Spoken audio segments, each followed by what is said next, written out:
आर्या श्रीमती दुलारी Singh college के YouTube channel पर आप सबका स्वागत है। मैं आपको डीएलएड बीटीसी सेकेंड सेमेस्टर में विज्ञान विषय में जीव विज्ञान पढ़ाऊंगा। आज हम पाठ 8 पढ़ेंगे। पिछले वीडियो में हम आपको भोजन के प्रमुख पोषक तत्व के बारे में बताए थे। तो आप सभी को इस लेक्चर में पढ़ाए गए पाठ का नोट्स तैयार करना है। आज हम आपको इसके आगे, क्योंकि यह 8 पाठ जो है, इस पाठ का शीर्षक है भोजन, स्वास्थ्य एवं रोग। तो इस पाठ में जो है अब हम आपको संतुलित आहार के बारे में बताएंगे। तो चलिए शुरू करते हैं। आज का टॉपिक है संतुलित आहार। तो संतुलित आहार है क्या? Balanced diet. तो वह आहार जिसमें विभिन्न प्रकार के सभी पोषक पदार्थ, क्योंकि हमने आपको बताया था कि पोषक पदार्थ में जो है कार्बनिक अकार्बनिक पदार्थ होते हैं। उसमें कार्बनिक में कार्बोहाइड्रेट, प्रोटीन, वसा, विटामिन, अकार्बनिक में खनिज, लवण और जल के बारे में बताए थे। पिछले वीडियो में आपको बता दिए थे। तो अब विभिन्न प्रकार के सभी पोषक पदार्थ ऐसे अनुपात में हों जिनसे हमारे शरीर की विभिन्न आवश्यकताओं की निरंतर पूर्ति होती रहे, संतुलित आहार कहते। क्योंकि हमने आप बताया कि जब पोषक पदार्थ की कमी होती है तो भी तो रोग होते हैं। अधिकता भी जो होते हैं वह भी, जिससे मान लीजिए किसी पोषक पदार्थ से फैट है कि ज़्यादा फैट बढ़ जाती है शरीर में, तो शरीर में मोटापा आता है। तो कहने में मीन्स ये है कि अनुपात में होनी चाहिए। तो ऐसे अनुपात में हो जिनसे हमारे शरीर की विभिन्न आवश्यकताओं की निरंतर पूर्ति होती रहे, संतुलित आहार कहते हैं। यानी वह आहार जिसमें विभिन्न प्रकार के सभी पोषक पदार्थ, यानी जितने भी पोषक पदार्थ होते हैं वो सब पाए जाए और ऐसे अनुपात में हों जिनसे शरीर की विभिन्न आवश्यकताओं की निरंतर पूर्ति होती रहे, उसी को क्या कहते हैं? संतुलित आहार कहते हैं। अच्छा, दूध के बारे में बता दें। दूध जो होते हैं एक संपूर्ण तरल आहार होता है।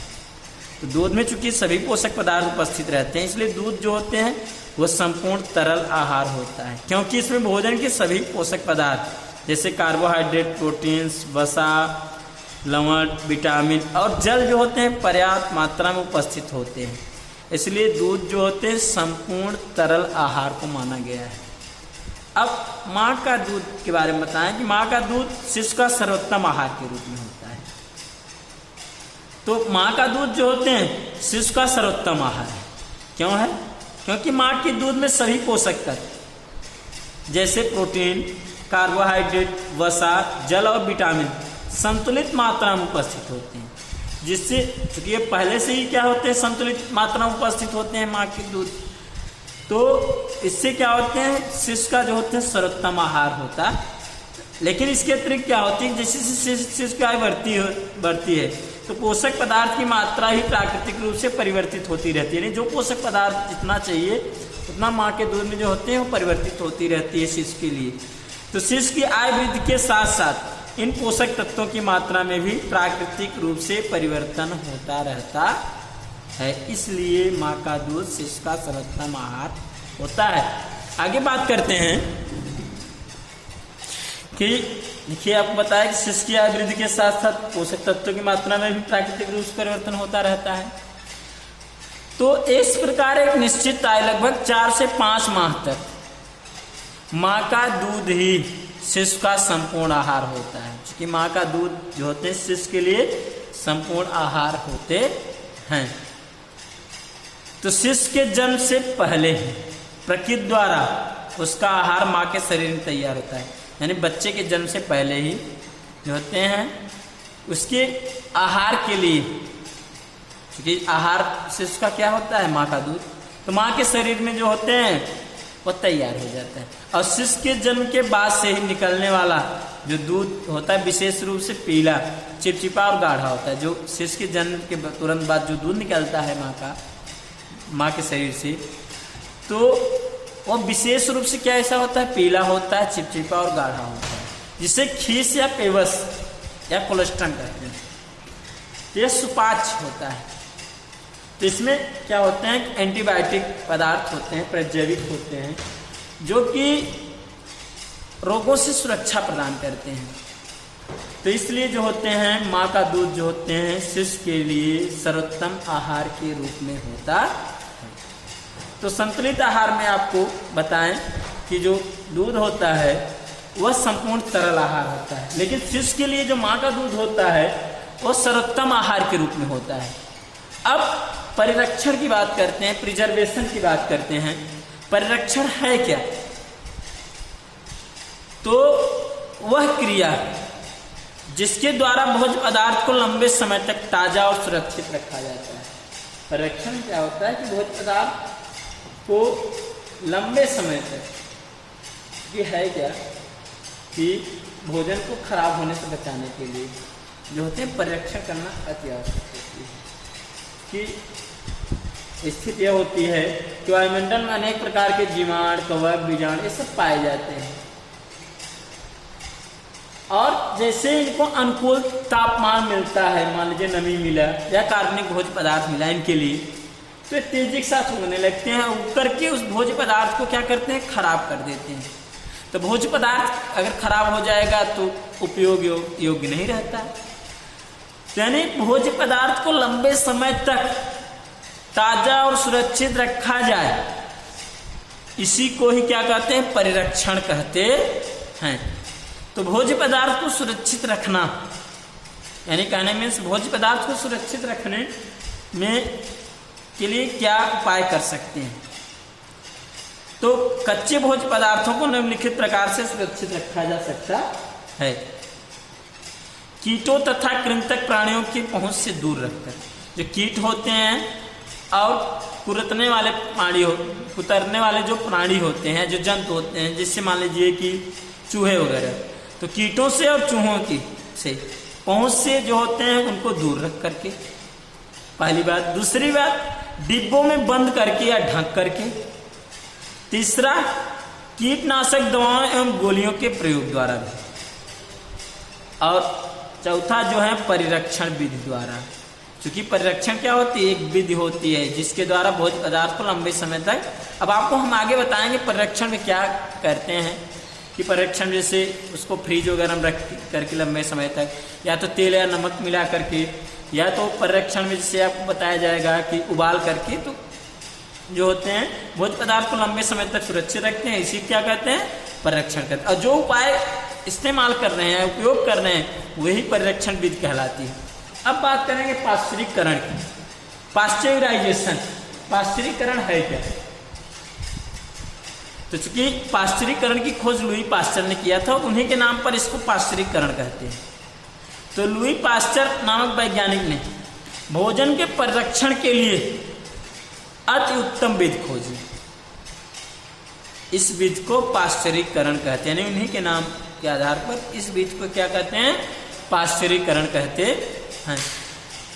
तो इस विधि का उपयोग दुग्ध डेयरियों में किया जाता है, यानी जो डेयरी फार्म वगैरह होती है उसमें इसका उपयोग करते हैं।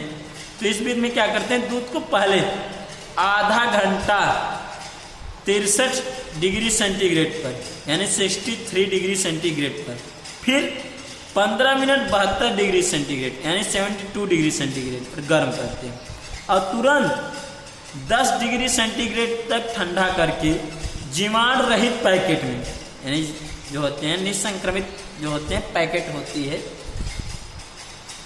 उसमें क्या करते हैं, बंद करके ठंडे स्थान में भंडारण कर लेते हैं। इस प्रकार जो होते हैं पाश्चुरीकरण द्वारा जो होते हैं दूध को जो होते हैं लंबे समय तक सुरक्षित रखते हैं। यानी क्योंकि दूध में होता क्या है कि दूध में जीवाणु होते हैं, लैक्टोबैसिलस लैक्टिस, स्ट्रेप्टोकोकस लैक्टिस, इनको लैक्टिक अम्ल जीवाणु कहते हैं। यह क्या करते हैं, ये दूध को लैक्टिक अम्ल, जो दूध की जो लैक्टोज शर्करा होती है उसको लैक्टिक अम्ल में परिवर्तित कर देते हैं, जिससे क्या होता है, दूध जो होता है खट्टा हो जाता है। लेकिन जो पाश्चुरीकरण विधि द्वारा दूध को रखा जाता है, उनको दूध के खट्टा होने में काफ़ी समय लगता है। तो पाश्चुरीकरण विधि द्वारा क्या करते हैं कि दूध को लंबे समय तक जो होते हैं सुरक्षित रखते हैं, यानी परिरक्षण किया जा रहा है। तो परिरक्षण में क्या किया है, क्योंकि दूध जो होते हैं यह भी भोज्य पदार्थ के अंतर्गत आते हैं। आपको पहले ही बता दिए कि दूध जो होते हैं एक संपूर्ण तरल आहार है, तो इनको सुरक्षित रखने में पाश्चुरीकरण का विधि जो होते हैं आजकल अत्यधिक उपयोग में लाया जा रहा है। अब आगे बात करते हैं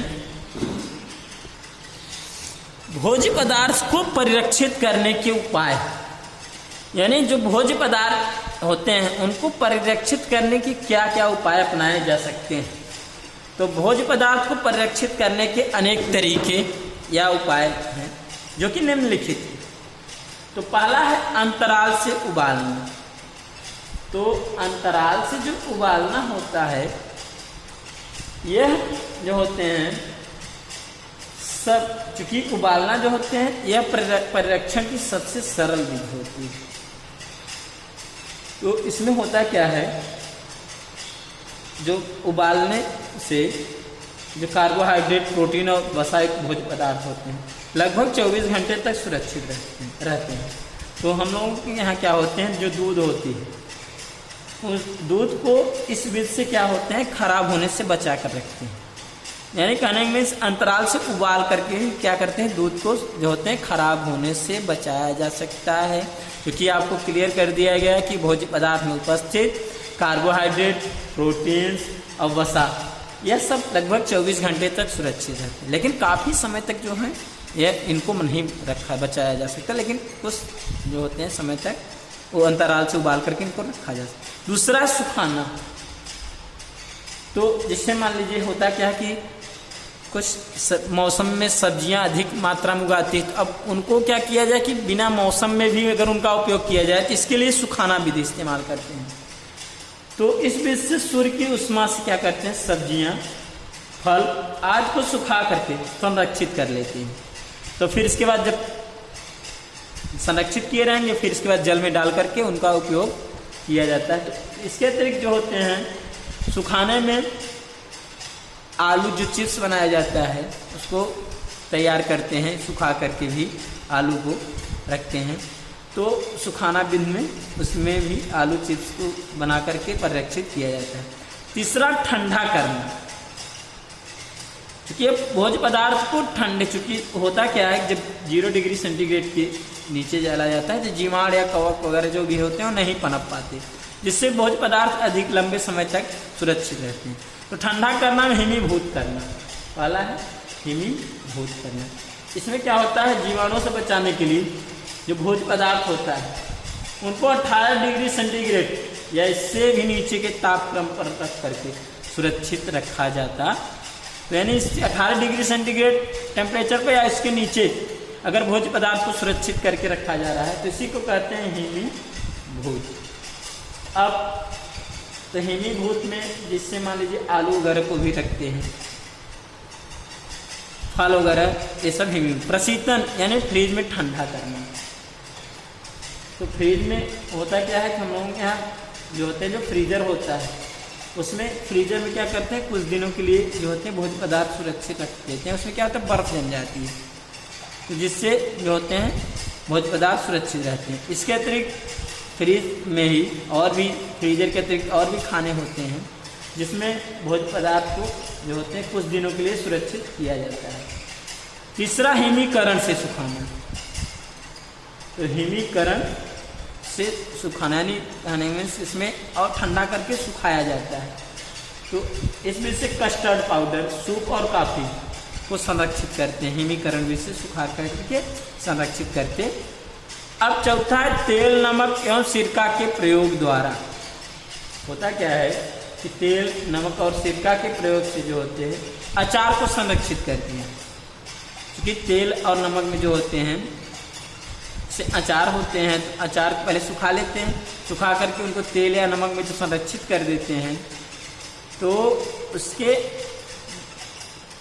उसमें होता क्या है कि अंदर जो उपस्थित होते हैं जल वगैरह मान लीजिए सिरके के अंदर अचार में वो सब चले जाते हैं, तेल के अंदर चले जाते हैं।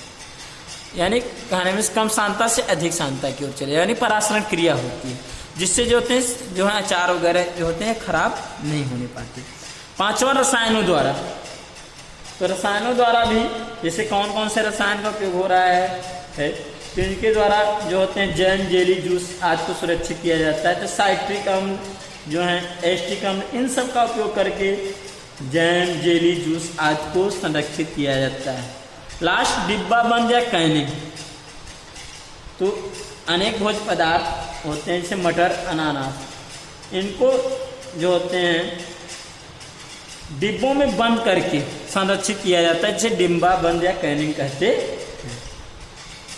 अब पोषक तत्वों की कमी से होने वाले रोग, यानी पोषक तत्वों की कमी से कौन कौन से रोग होते हैं। तो पोषक तत्वों की कमी से होने वाले रोग, पहले हम आपको बता दें कुपोषण की बात। कुपोषण है क्या? मेल न्यूट्रिशन, यानी बुरा पोषण। हमने आप बताया कि संतुलित आहार जो होते हैं शरीर की वृद्धि एवं विकास के लिए आवश्यक होते हैं, यानी शरीर को स्वस्थ करने में आवश्यक होते हैं। अगर संतुलित आहार नहीं है तो शरीर स्वस्थ नहीं होगा और शरीर की वृद्धि विकास कमजोर होगी, तो उसी को कुपोषण कहते हैं। तो संतुलित भोजन की दृष्टि से आहार में उचित मात्रा व गुणवत्ता वाले भोजन के अभाव से उत्पन्न हुई स्थिति को कुपोषण कहते हैं। यानी संतुलित भोजन की दृष्टि से आहार में उचित मात्रा व गुणवत्ता वाले भोजन के अभाव से, यानी गुणवत्ता युक्त भोजन न रहे और उचित मात्रा जो होते हैं पोषक पदार्थ न रहे, तो इससे उत्पन्न हुई जो स्थिति होती है, जो या शरीर में जो रोग उत्पन्न होते हैं, उसी कहते हैं कुपोषण। कुपोषण प्रोटीन एवं कार्बोहाइड्रेट की कमी के कारण होती है। जो कुपोषण होता है यानी मेल न्यूट्रिशन, वो प्रोटीन और कार्बोहाइड्रेट की कमी के कारण होता है। यानी पोषक पदार्थ में अगर प्रोटीन की मात्रा कम हो रही है तो कुपोषण हो जाएगा। कार्बोहाइड्रेट की मात्रा, चूँकि प्रोटीन निर्माणकारी तत्व है, अगर शरीर के निर्माण नहीं होगा, वृद्धि विकास नहीं होगा तो शरीर दुर्बल हो जाएंगे, कमजोर हो जाएंगे। कार्बोहाइड्रेट की कमी हो गई, शरीर को ऊर्जा नहीं मिली तो भी वृद्धि विकास नहीं हुआ, तो भी क्या होता है कि शरीर में कुपोषण हो जाता है। तो कुपोषण से होने वाली बीमारियों में आपको इसमें दो बीमारी के बारे में बताएंगे, एक क्वाशियोरकर और एक मैरेस्मस। तो क्वाशियोरकर है क्या? तो यह प्रोटीन कुपोषण के कारण होता है। क्वाशियोरकर जो होते हैं हीनता जन्य रोग होते हैं, यानी शरीर जो होते हैं कमजोर हो जाती है। हीनता जन्य रोग एवं प्रोटीन कुपोषण कारण होते हैं, यानी प्रोटीन की कमी के कारण होती। 1 से 5 साल तक बच्चों में यह रोग ज़्यादा पाया जाता है। तो 1 से 5 साल तक के बच्चे होते हैं, उसमें इसका कारण क्या होता है? प्रोटीन की कमी। यानी अगर प्रोटीन की कमी हो रही तो प्रोटीन की कमी कहाँ से होती है? क्योंकि 1 से 5 साल तक के बच्चे हैं, अगर बच्चों को दूध नहीं मिल रहा है तो प्रोटीन प्राप्त नहीं हो पा रही है। मान लीजिए भोजन में भी दलिया वगैरह नहीं मिल रहा है तो भी प्रोटीन प्राप्ति नहीं हो रही, तो उनमें क्या होता है? यह क्वाशियोरकर रोग हो जाता है। तो अब प्रोटीन की कमी से मैंने आप बताया क्वाशियोरकर रोग हो रहा है। तो फिर आगे है स्तनपान बंद होने के बाद, जिससे मान लीजिए कि स्तनपान माँ का बंद हो गया शिशु में, तो बच्चों को जो भोजन प्राप्त होता है उसमें प्रोटीन की कमी होती है एवं कार्बोहाइड्रेट की प्रधानता होती है। यानी जब माँ दुग्धपान बंद कर देती है बच्चे को, तो मान लीजिए जो भी भोजन मिल रहा है तो उसमें क्या होता है? प्रोटीन कमी। अगर बच्चे को दलिया वगैरह मिलता रहे, दूध मान लीजिए मिलता रहे, तो उसमें प्रोटीन मिलता रहेगा, तब तो रोग नहीं होगा। तो जो भी भोजन प्राप्त करते हैं उसमें कार्बोहाइड्रेट की अधिकता हो जाती है, प्रोटीन की कमी हो जाती है। जब तक स्तनपान करता है उसे माँ के दूध के रूप में प्रोटीन मिलता रहता है। जैसे ही इसकी कमी होती है बच्चे का वजन घटने लगता है। यानी जैसे दूध की कमी होती है, क्योंकि शरीर की वृद्धि में और निर्माण में जो होते हैं प्रोटीन सहायक होते हैं, तो बच्चे का वजन घटने लगेगा एवं उसकी वृद्धि रुक जाती है और बच्चे की क्या होती है? वृद्धि जो है रुक जाती, अतः बच्चे को क्वाशियोरकर की बीमारी हो जाती। अब क्वाशियोरकर रोग के लक्षण होते क्या हैं? इस रोग में होता क्या है?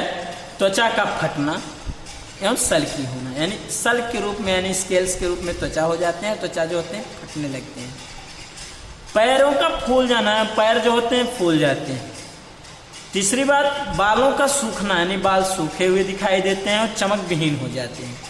चौथी, पेट का असामान्य रूप से फूल जाना, पेट जो होते हैं वह असामान्य रूप से क्या होते हैं, फूल जाते हैं। तो जिससे क्या कहते हैं, तोंदल कहते हैं। यानी तोंदल मतलब मान लीजिए कि इसमें पेड़ जो होते हैं बाहर निकल आते हैं, तो तोंद के रूप में निकल आते हैं। यकृत का बढ़ जाना है, यानी यकृत भी क्या होते हैं, बढ़ जाएंगे। शरीर में रक्त की कमी हो जाना और मांसपेशियों का ढीला पड़ जाना है, यानी मांसपेशियां भी होती ढीली हो जाती हैं। और बच्चे का हमेशा खिन्न रहना, यानी हीन हो जाना। बच्चे जो होते हैं हमेशा खिन्न रहते हैं, इसलिए इसको हीनता जन रोग कह रहे हैं। तो क्वाशियोरकर की स्थिति में बच्चों में प्रोटीन की कमी लंबे समय तक रह जाने पर, वयस्क होने पर भी इस रोग का असर बना। अगर मान लीजिए प्रोटीन कमी लंबे समय तक भी बच्चे में हो रही है तो यह असर बना रहेगा। लेकिन अगर बच्चे में प्रोटीन और कार्बोहाइड्रेट युक्त आहार दिया जाने लगे तो यह रोग ठीक भी हो सकता है। अब बात करते हैं कुपोषण से क्वाशियोरकर रोग अब हुआ। अब मेरेस्मस की बात करते हैं। मेरेस्मस है क्या, यह भी हीनताजन्य रोग है। तो यह प्रोटीन कार्बोहाइड्रेट ऊर्जा कुपोषण कारण हो। क्योंकि क्वाशियोरकर के बारे में बताया आपको कि प्रोटीन कमी हुआ, लेकिन जो मेरेस्मस होता है इसमें यह प्रोटीन और कार्बोहाइड्रेट दोनों की कमी से होने वाला रोग है। तो ज़्यादातर 1 से 2 तक की आयु के बच्चों में होती है, यानी 1 से 2 वर्ष तक के बच्चों में यह रोग होती है। इस रोग में क्वाशियोरकर के सारे लक्षण पाए जाते हैं, जो भी हमने आप बताया। त्वचा का फटना, सल्की होना, पैरों का फूल जाना, बालों का सूखना, चमक विहीन हो जाना, पेट का असामान्य रूप से फूल जाना, यकृत का बढ़ जाना, शरीर में रक्त की कमी होना, मांसपेशियों का ढीला होना और बच्चे का खिन्न होना, यानी यह सब जो लक्षण जो होते हैं यह पाए जाते हैं। इसके अलावा बच्चों की मांसपेशियां कमजोर एवं नष्ट होने लगती है। जो मांसपेशियां होती हैं वह भी कमजोर होने लगती हैं और नष्ट होने लगती है। त्वचा एवं मांसपेशियों के बीच का तनाव खत्म हो जाता है, यानी कहने में झूल गई एवं पूरे शरीर पर ढीली त्वचा उभर आती है। बच्चा बहुत ही दुर्बल हो जाता है। तो मेरेस्मस रोग में क्या होता है कि बच्चा बहुत अधिक दुर्बल हो जाता है। तो अब स्वास्थ्य की बात करते हैं, हेल्थ की बात करते हैं। हमने आपको जो है भोजन के बारे में बताया और संतुलित आहार के पिछले वीडियो में भोजन के बारे में बताए थे। फिर इसके बाद आज बताया संतुलित आहार के बारे में और जो है कुपोषण के बारे में बताए। अब कुपोषण से जो भी रोग हुई, अब स्वास्थ्य के बारे में बताते हैं, हेल्थ है क्या। क्योंकि आपका जो लेसन है भोजन, स्वास्थ्य एवं रोग, और इसमें स्वास्थ्य है क्या, हेल्थ किसे कहते हैं। तो विश्व स्वास्थ्य संगठन यानी WHO, वर्ल्ड हेल्थ ऑर्गेनाइजेशन के अनुसार स्वास्थ्य की परिभाषा इस प्रकार है: वह स्थिति जिसमें पूर्ण शारीरिक, मानसिक और सामाजिक संपन्नता हो, न कि केवल बीमारियां या पीड़ा का न होना।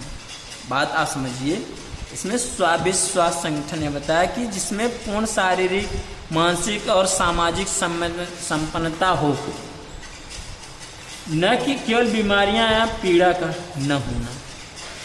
यानी कहने में कि शरीर में बीमारी और पीड़ा तो मान लीजिए नहीं है तो उसी को स्वास्थ्य नहीं कहेंगे। इसके अतिरिक्त आपको स्वास्थ्य बताया जा रहा है कि शरीर जो है शारीरिक रूप से, मानसिक रूप से और सामाजिक रूप से पूर्ण रूपेण कार्य करता रहे, तभी तो उसी को स्वास्थ्य कहेंगे। यानी शरीर में रोग रहे न रहे या शरीर में कोई पीड़ा न रहे तो उसे स्वास्थ्य नहीं कहेंगे, बल्कि यानी इसको छोड़ करके, यानी तो रोग न भी रहे, यानी शरीर में रोग भी न रहे, शरीर में पीड़ा भी न रहे, और इसके अतिरिक्त शरीर जो होते हैं शारीरिक, सामाजिक जो होते हैं और मानसिक रूप से क्या हो, पूरी तरीके से स्वस्थ हो, उसी को कहते हैं स्वास्थ्य। अथवा शरीर के निरोग होने, सभी शरीरांगों और अंग तंत्रों के सुचारू रूप काम कर सकने और मानसिक तनाव से मुक्त होने की स्थिति को स्वास्थ्य कहते या बताया जा रहा है कि शरीर के निरोग होने, यानी शरीर क्या हो, निरोग रहे, सभी शरीरांगों और अंग तंत्रों के सुचारू रूप काम कर सकने और मानसिक तनाव से मुक्त होने की स्थिति को स्वास्थ्य कहते हैं। यानी शरीर निरोग होने, यानी शरीर कोई रोग में रहे, शरीर के जो अंग हैं वह और अंग तंत्र के सुचारू रूप से कार्य कर सकने और मानसिक तनाव से मुक्त होने की स्थिति को क्या कहते हैं? स्वास्थ्य कहते हैं। अच्छा, अच्छे स्वास्थ्य बनाए रखने हेतु आवश्यक बातें, यानी अच्छे स्वास्थ्य को बनाए रखने हेतु कौन कौन सी आवश्यक बातें होती हैं कि स्वास्थ्य जो होते हैं वो अच्छे से बना रहे। पहली बात है तो इसमें अच्छे स्वास्थ्य बनाए रखने हेतु आवश्यक बातें, फर्स्ट पॉइंट है कौन कौन सी आवश्यक बातें होनी चाहिए। हमें अपने शरीर संरचना का क्रियात्मक ज्ञान होना चाहिए, यानी जो शरीर की संरचना होती है उसके जो कार्य होते हैं उनके बारे में भी हमें जानकारी होनी चाहिए। संतुलित आहार के विषय में भी उचित जानकारी होनी चाहिए, यानी संतुलित आहार जो भोजन के होते हैं उनके बारे में भी जानकारी होनी चाहिए। तीसरा, विभिन्न रोगाणुओं द्वारा उत्पन्न संक्रामक रोगों से बचाव के उपायों और उपचार के बारे में भी पर्याप्त जानकारी होनी चाहिए, यानी जो भी रोगाणु होते हैं जिनसे संक्रामक रोग होते हैं उनसे कैसे बचा जाए उसके भी उपाय के बारे में और उसके उपचार के बारे में भी जानकारी होनी चाहिए। लोगों को नशे की लत के कुपरिणामों का भी पर्याप्त ज्ञान होना चाहिए, यानी कहने में हमें को क्या होना चाहिए, नशे की जो लत होती है उसके क्या बुरे प्रभाव होते हैं उसके बारे में भी ज्ञान होना चाहिए। महामारियों से बचाव के साधन, उचित और सामयिक टीका लगवाने के विषय में भी जानकारी होनी चाहिए। तो महामारियों से बचाव कैसे हो उसके साधन, तो बचाव के साधन, उचित और सामयिक टीका लगवाने के विषय में भी जानकारी होनी चाहिए। अगला, स्वच्छता और सफाई का पर्याप्त ध्यान रखना चाहिए एवं उसके महत्व को भी भली भांति समझना चाहिए। स्वच्छता, चूँकि जो स्वच्छता और सफाई जब रहेगी तो रोग नहीं होने पाएंगे, यानी इसके क्या महत्व होते हैं इसके बारे में भी समझना चाहिए। अपशिष्ट पदार्थों के, यानी जो खराब पदार्थ होते हैं मल मूत्र वगैरह, इनके निपटारे हेतु उचित प्रबंधन का भी ज्ञान होना चाहिए। अगली बात है स्वच्छ पेयजल प्रबंधन पर यथेष्ट ध्यान देना, यानी जो साफ जल होते हैं उस पर भी ध्यान देना चाहिए। दूषित जल नहीं पीना चाहिए। खाद्य अपमिश्रण की समस्या से कारगर ढंग से निपटने के उपायों को भी खोजना चाहिए। जो भोज्य पदार्थ में अपमिश्रण होने वाली बात होती है, यानी कहने में इसकी जो भोज्य पदार्थ में मिलावट होती है उसकी समस्या से कारगर ढंग से निपटने के उपायों को भी खोजना चाहिए। लोगों के मन से अंधविश्वास और रूढ़िवादी संस्कारों को निकालने के लिए उचित प्रकार एवं प्रसार करना चाहिए। लोगों के मन से अंधविश्वास को भी और जो भी रूढ़िवादी संस्कार है उनको भी निकालने के लिए उचित प्रकार एवं प्रसार करना चाहिए। लास्ट, भीषण जनसंख्या वृद्धि और प्रदूषण की समस्याओं से जनता को पूर्ण रूप से केवल अवगत कराना ही पर्याप्त नहीं होता, वरन इन समस्याओं से कारगर ढंग से निपटने हेतु जागरूकता पैदा करनी चाहिए। जो भीषण जनसंख्या वृद्धि हो रही है उसकी समस्या से, यानी जनसंख्या वृद्धि से जो प्रदूषण उत्पन्न हो रहा है उससे जनता को पूर्ण रूप से केवल अवगत कराना ही पर्याप्त नहीं होता, बल्कि जो भी समस्याएं उत्पन्न हो रही हैं उनको निपटाने हेतु जागरूकता पैदा करनी चाहिए। तो इस प्रकार से हम जो है आज आपको संतुलित आहार, जो है कुपोषण और भोजन के परिरक्षण और स्वास्थ्य के बारे में बताएं। आशा करते हैं कि आपको आज का हमारा वीडियो अच्छे से समझ में आ गया होगा। अब अगले वीडियो में हम आपको रोग के बारे में बताएंगे। तब तक के लिए धन्यवाद।